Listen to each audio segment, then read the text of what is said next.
Bismillahirrahmanirrahim. وَلْتَكُنْ مِنْكُمْ أُمَّةٌ يَدْعُونَ إِلَى الْخَيْرِ وَيَأْمُرُونَ بِالْمَعْرُوفِ وَيَنْهَوْنَ عَنِ الْمُنْكَرِ. Assalamualaikum warahmatullahi wabarakatuh. Innal hamdalillah. Wassalatu wassalamu ala Rasulillah, amma ba'd. Saudaraku kaum muslimin, muslimat yang sempat menyaksikan video singkat ini. Alhamdulillah, pada kesempatan kali ini saya ingin menyampaikan berbagai hikmah yang bisa kita memetik jika ada musibah yang menimpa atau melanda pribadi, keluarga, masyarakat, bangsa dan negara kita. Hendaknya seorang muslim itu berusaha untuk mengambil hikmah apa? Sebagai seorang muslim, paling kurang ada 4 hikmah yang bisa kita petik di balik musibah, termasuk musibah corona ini. Saudara kaum muslimin, di antara hikmah itu ya, tidak keluar dari 4 masalah. Yang pertama adalah sebagai bentuk peringatan Allah Subhanahu wa taala kepada kita. Jika ada sebuah masalah yang paling penting bagi kita, jadikan itu sebagai bentuk peringatan. Di dalam Al-Quran Allah Subhanahu wa ta'ala sebutkan dalam surah Al-Isra, surah yang ke-17 ayat 59, "Wa ma nursilu bi ayati illa tahwifa." Dan kami memberi tanda-tanda itu melainkan untuk menakuti.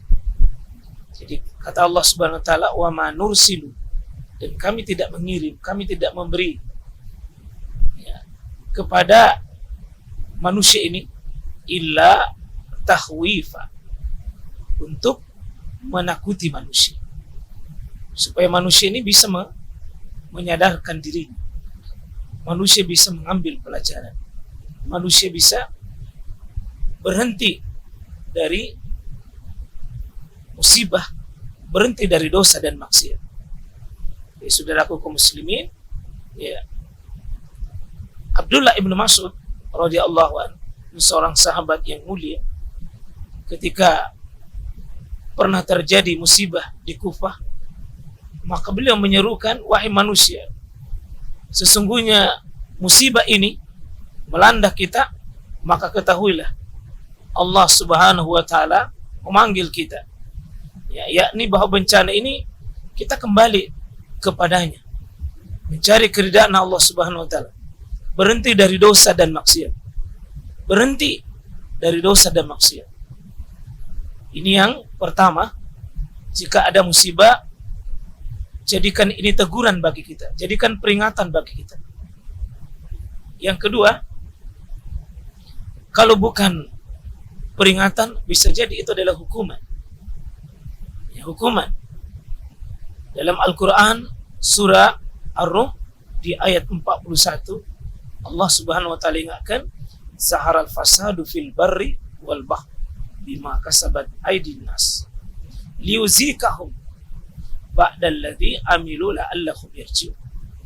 Sehingga Allah Subhanahu wa ta'ala menyebutkan bahwa telah nampak kerusakan di darat dan di lautan bima kasabat aydin nas, disebabkan oleh tangan-tangan manusia, yakni kesalahan manusia, yakni dosa dan kemaksiatan yang diperbuat oleh manusia.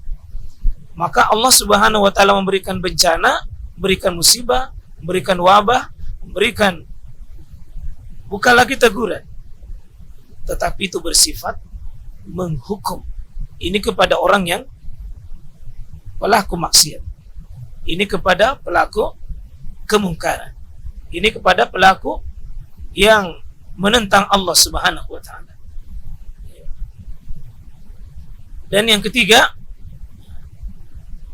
bukan peringatan, bukan hukuman, tapi alhamdulillah ini bisa penghapus dosa. Ini penghapus dosa.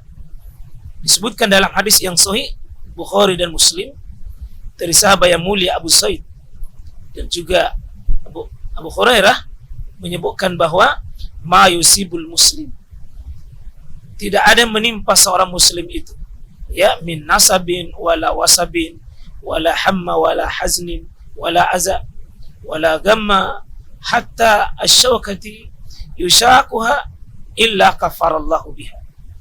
Di sini Nabi SAW menyebutkan tidak ada yang menimpa seorang muslim, ya, apakah suatu musibah, apakah itu kesalahan, rasa sakit, ya, kegundahan, kesusahan, duka cita, semuanya itu Nabi SAW sebutkan adalah kafarallahu biha.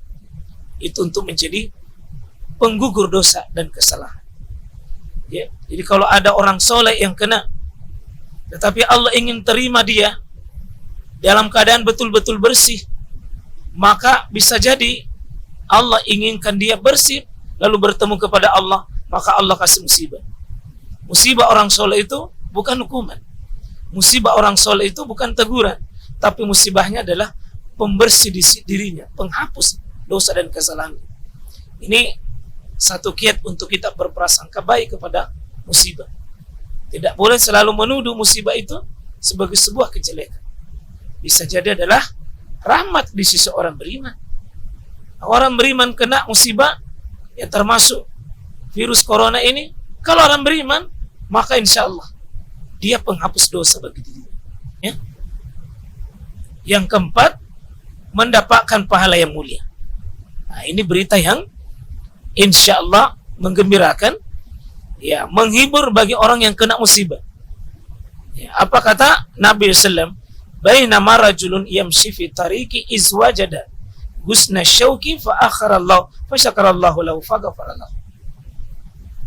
Kata Nabi SAW hadis At-Tirmizi dari sahabat yang mulia Abu Hurairah, tidaklah seorang laki-laki, dia berjalan tiba-tiba dia mendapati ranting berduri, ya, berada di jalan, lalu ia menyingkirkannya, Allah memberikan padanya dan mengampuninya.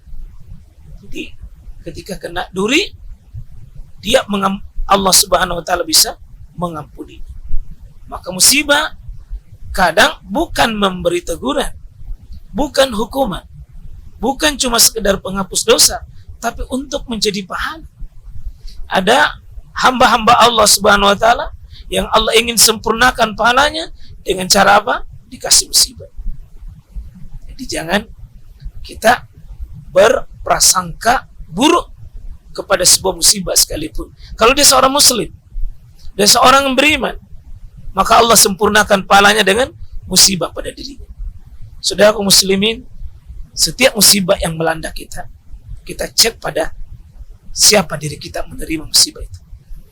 Ya, apakah kita orang beriman? Insya Allah tidak disia-siakan oleh Allah. Nah, kalau orang yang durhaka, ahli maksiat, maka tentu menjadi penyebab Allah menghukumnya, paling tidak Allah menegurnya. Mudah bermanfaat. Assalamualaikum warahmatullahi wabarakatuh.